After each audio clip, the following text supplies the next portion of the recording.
So para sa video natin today, pag-usapan naman natin yung UX and UI designer. I'm gonna explain this sa pinakasimpleng paraan para maunawaan ng mga nag-uumpisa pa lang sa design. So kung may mga technicalities na hindi ako ma-explain, pwede nyo naman siyang i-google kung ano pa yung mas accurate na definition ng UX at UI design. So, dati kasi nung nagsisimula akong mag-graphic design, tinatanong ko rin kung ano ibig sabihin. So, just to help yung mga nagsisimula, ito yung pinakasimpleng explanation. Ibig sabihin ng UX at UI design. So, UX means user experience and UI for user interface. Pagka sinasabi natin user, hindi ito yung gumagamit ng drugs, but rather yung gumagamit ng mga dinedesign mo. For example, may dinesign itong website. Kung sino yung mga gumagamit or nag-i-interact or nag-i-engage doon sa website mo, or kahit sa iyong social media design or sa iyong kahit doon sa mga device or application na ginagawa mo sa iyong mobile, kahit sa games, gano'n, yung mga gano'n, or kahit sa video na pinapanood nila, ano yung may experience nila para doon sa UX at sa UI. So, pag sinabing user experience, ang ibig sabihin nun, ikaw ay magde-design base sa experience ng user. For example, i-design mo yung isang website, ano yung gusto mong ma-experience nila. Siyempre, karaniwan, kailangan ang website mo is maging user-friendly or madali lang siya maintindihan, hindi yung parang komplikado masyado or technical masyado ang design mo. So, pagka user experience designer ka, mas kino-consider mo yung mga technical part ng pagde-design. Ito yung mga designer na nagbe-base sila sa mga data na nagagather doon. Yung mga tinatawag nating algorithm na kukonekta sa interaction sa yung website. So, binibase mo yung design mo doon sa mga ganun, sa mga data na nakukuha mo sa iyong website. Pag user interface naman, ito yung makikita nila visually ng mga user. Kung ano yung font na ginamit mo, anong kulay, anong visuals yung mga ginagamit mo. So, ikaw ay magde-design tungkol doon. Pero syempre, pag user experience at UI, user interface designers, they gonna be working together. So, hindi sila magkaaway. They have to work together. So, ano ba yung pagkakaiba para mas maintindihan natin? Para mas maintindihan natin? Ang user UI versus UX designer. So, gaya na sabi ko, yung interaction at saka visual. So, yung isa, sa interaction niya sa web design, kunwari sa web design. Yung isa naman, kung ano yung makikita visual. Tapos, gaya ng sabi ko, kung ano yung may experience o yung chart, kung paano mag-interact yung user doon sa iyong website. Pagka UX ka, and yun, medyo magpa-plan ka ng information, ano ba yung mga gusto mong makita ng iyong user. Tapos, sila din yung mga nagte-test, sila din yung nag-gather ng data para makita kung ano ba yung mas effective way na pag-design. So dito, gaya na sabi ko, yung UI designer, sila yung nagpa-plan kung ano ba yung magiging feel ng yung design. Ang gawa, siyempre, mas appealing ba sa mga bata yung website na gagawin mo o yung sa mas older viewer? O kunwari, pang babae ba o pang lalaki? Feminine ba siya or masculine ba ang dating? Emotional ba or happy ba or may urgency ba doon sa pag-design? Mga ganun, yun ang mga ginagawa ng UI. So, may isang example na laging nakikita sa mga design, design memes or whatever, or basta yung mga design. Ito yung isang example ng good at bad user experience. So, dati ganito karaniwan yung design ng mga ketchup bottle. Na ngayon, dahil parang napansin ng mga manufacturer na parang isa sa struggle ng mga user nitong bottle na to is pagka nasa last drop na ng ketchup, kailangan pa nilang maghintay para mapunta sa dulo yung laman ng ketchup. Now, ano nila na mas maganda pala yung takip is nandun sa ilalim para hindi na nila itataktak later on. At masasave yung time ng gumagamit nitong ketchup na to.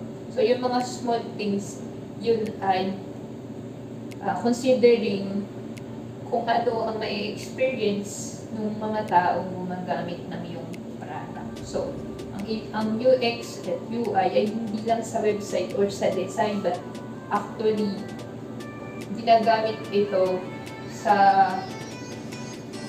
pangkalahatang pag-develop ng product. So, sa pinaka-simple, sa pinakamadaling paraan na may experience ng users yung iyong product. So, merong isang company, kung alam niyo yung, syempre alam niyo yun, yung Nokia. Ito. Noong mga 2000, ito yung pinaka top brand ng mobile phone, Nokia. So, sa kanila, feeling kong naging marketing strategy ng Nokia is every time na nagkakaroon sila ng model, ginagawa nilang sobrang unique ng kanilang model, and nagkakaroon ng trend sa market na pagka ikaw ay mayroong bago or latest model ng Nokia, ano ka parang nandun ka sa uso. So, sa kanila, marketing strategy nito is mas unique yung design, mas okay. Tapos, yung customer mo, kailangan makasabay ka, makasabay ka dun sa pag-adapt ng bagong design or ng model. Ngayon, merong kumalaban yung iPhone. Naglabas sila ng phone na sobrang simple lang. And this company consider the user experience. Ang iPhone, sobrang limited lang nung kanilang mga buttons. So, sa sobrang dali, parang parang no-brainer na kahit mga 2 years old, kahit toddler, kaya na nilang i-operate yung phone, especially right now. So, isang example to ng magandang user experience. Ako naniniwala na for that reason, dahil kinonsider ng iPhone yung user experience kung paanong magiging mas madali para sa mga gumagamit ng phone, yung mag-operate ng phone. Kaya natalo nila yung Nokia. Kasi yung Nokia, mas parang hindi nila na-prioritize yung customers nila na mas mapadali yung paggamit. Kundi parang yung customer pa yung nag-a-adjust para sa kanilang dine-develop na bagong model ng phone. So itong iPhone, ang ginawa nila,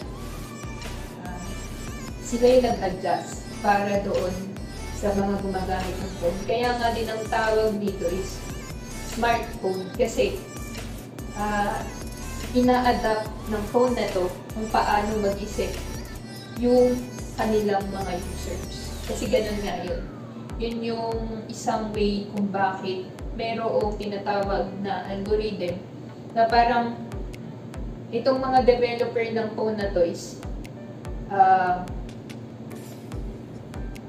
inaano nila, nagagather sila ng data at ino-observe nila kung paano mag-interact yung users doon sa phone nila.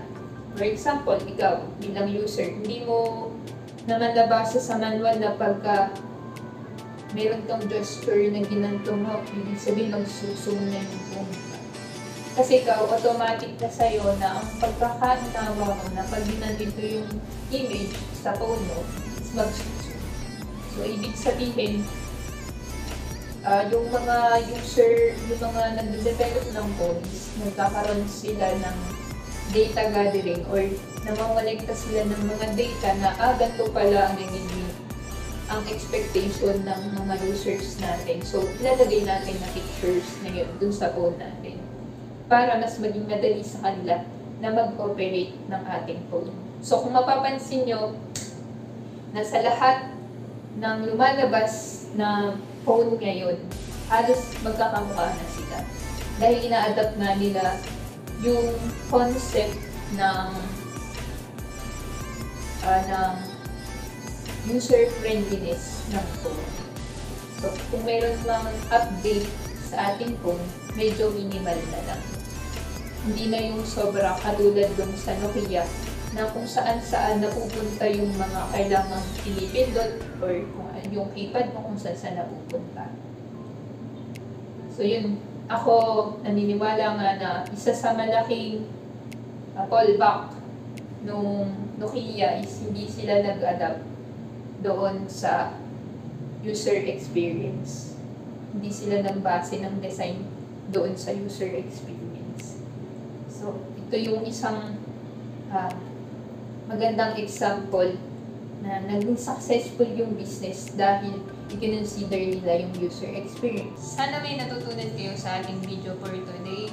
And dun sa ating mga kapwa designers na mayroong gustong i-share or i-clarify dun sa ating video, pwede po kayong leave ng comment sa ating comment section para din makatulong tayo dun sa ibang inspiring designers, lalo na sa mga kabataan na gustong matuto at dun sa mga iba din na parang medyo limited yung access nila for the information. Doon sa iba din, pwede kayong mag-research. Available ang information sa Google, sa YouTube, sa kahit saan. Basta masipag lang tayong mag-research at mag-aaral.